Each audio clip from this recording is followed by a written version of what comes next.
प्यारे बच्चों, इसके पूर्व की कक्षा में हम लोगों ने हिंदी काव्य के पाठ 7 दान कविता के रचनाकार महाप्राण निराला का जीवन परिचय पढ़ा और समझा था। आज हम लोग आपके पाठ्यक्रम में दी गई उनकी कविता दान, उसकी व्याख्या को पढ़ेंगे और समझेंगे। दान कविता ऐसे दान करने वालों पर व्यंग करते हुए लिखी गई है जो कि दान, दया, धर्म आदि का नाम लेकर दान के आचरण का मात्र दिखावा करते हैं और जो वास्तव में दान प्राप्त करने का अधिकारी है और अति दीन है, यूँ कहिए कि दीनता की पराकाष्ठा पर पहुंचा हुआ है तथा जिसे दान की सबसे सख्त आवश्यकता है, उसकी तरफ कोई ध्यान नहीं देते हैं बल्कि उसकी उपेक्षा ही करते हैं। दान कविता में निराला जी ने इसका प्रस्तुतिकरण बड़े ही मार्मिक एवं प्रभावशाली ढंग से किया। तो आप लोग दान कविता खोलकर दान कविता की पंक्तियों पर ध्यान दीजिए। निकला पहला अरविंद आज, देखता अनिंद रहस्य साज, सौरभ वसना समीर बहती, कानों में प्राणों की कहती। कवि कविता का प्रारंभ प्रकृति के सौंदर्य से कर रहा है। कविता के प्रारंभ में प्रकृति के सौंदर्य की चर्चा करते हुए निराला जी कहते हैं कि प्रकृति के सुंदर रहस्य भरे सौंदर्य को निर्दोष भाव से देखने के लिए पहला कमल खिल गया। निकला पहला अरविंद आज, देखता अनिंद रहस्य साज। पहला अरविंद, अरविंद माने कमल। आज पहला कमल खिल गया जो प्रकृति के रहस्यों की ओर निर्दोष भाव से देख रहा है या प्रकृति के रहस्य को निर्दोष भाव से देखने के लिए पहला कमल निकल आया। यहाँ जो पहला कमल शब्द है, इसके दो अर्थ हैं। एक तरफ कमल जो कमल का पुष्प खिला है, दूसरी तरफ वह कमल जो आकाश में अर्थात सूर्य की तरफ कवि इंगित कर रहा है। साथ ही साथ इसमें एक गूढ़ अर्थ भी छिपा हुआ है कि निराला जी ने आज जो कुछ देखा है उससे उनका जो एक भ्रम था कि हाँ कुछ लोग होते हैं जो दानी स्वभाव के होते हैं और दान करते हैं, ये भ्रम टूट गया है। तो इस बात का उनको पहली बार इस वास्तविकता का आभास हुआ है कि जो वास्तव में अधिकारी है दान को प्राप्त करने का, जो वास्तव में दीनहीन है, उसकी तरफ लोग नहीं ध्यान देते हैं, उसके प्रति उपेक्षा करते हैं, उपेक्षा का व्यवहार करते हैं। इसलिए उनको इस बात का ज्ञान हुआ है, तो ज्ञान का प्रतीक सूर्य जो है वो निकल आया है।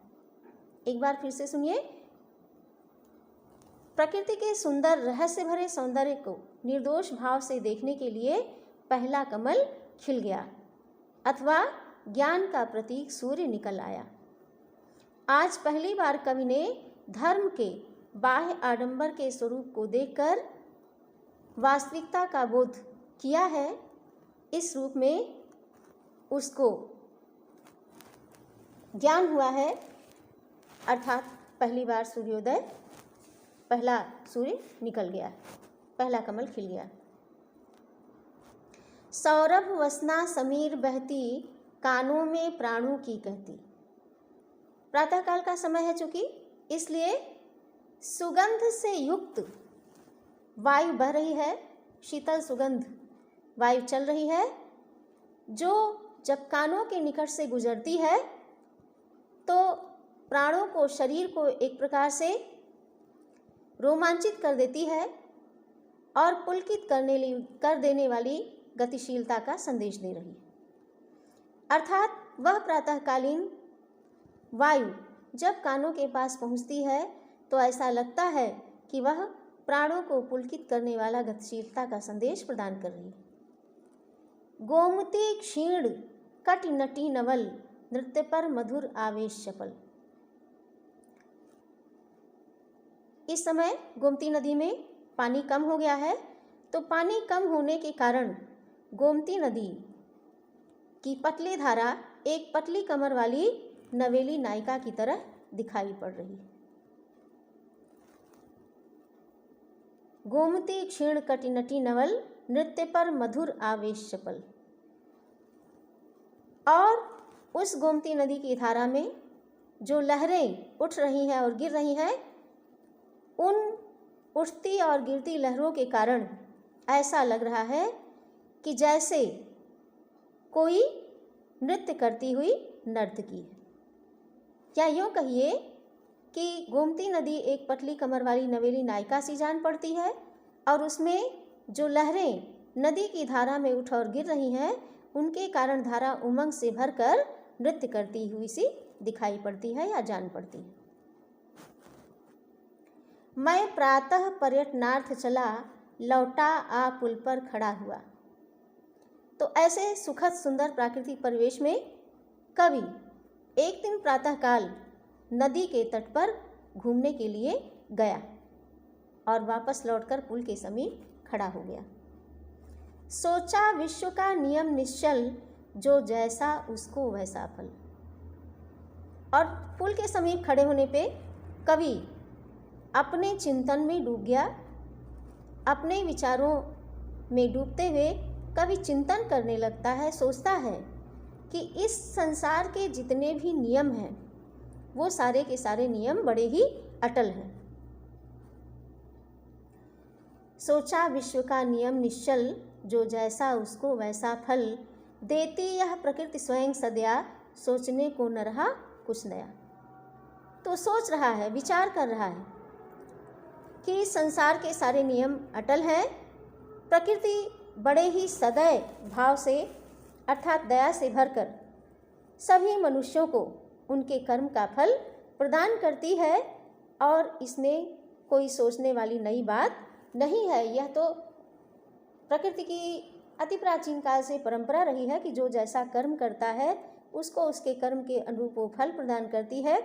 इसमें सोचने के लिए कुछ भी नया नहीं।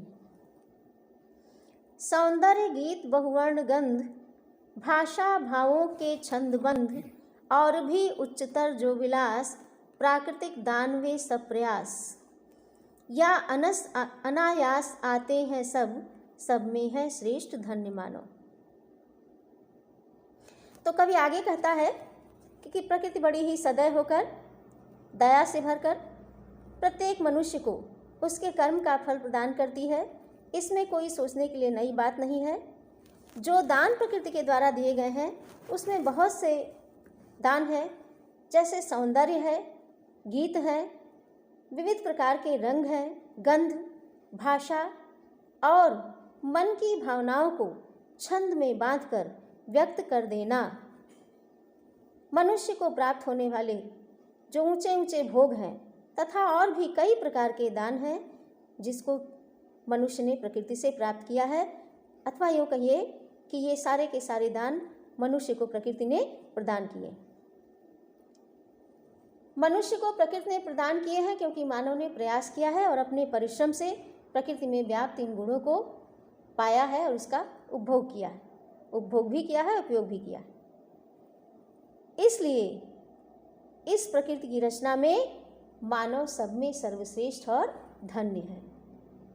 या अनायास आते हैं सब, सब में है श्रेष्ठ धन्य मानो। तो ये सारे के सारे जितने भी दान कवि ने बताए, सौंदर्य गीत, बहुत सारे रंग, गंध आदि अन्य भी बहुत सारे दान जो प्रकृति के द्वारा मनुष्य को प्राप्त किए हैं, या यूँ कहिए कि मनुष्य अपने परिश्रम के द्वारा उनको प्राप्त करता है।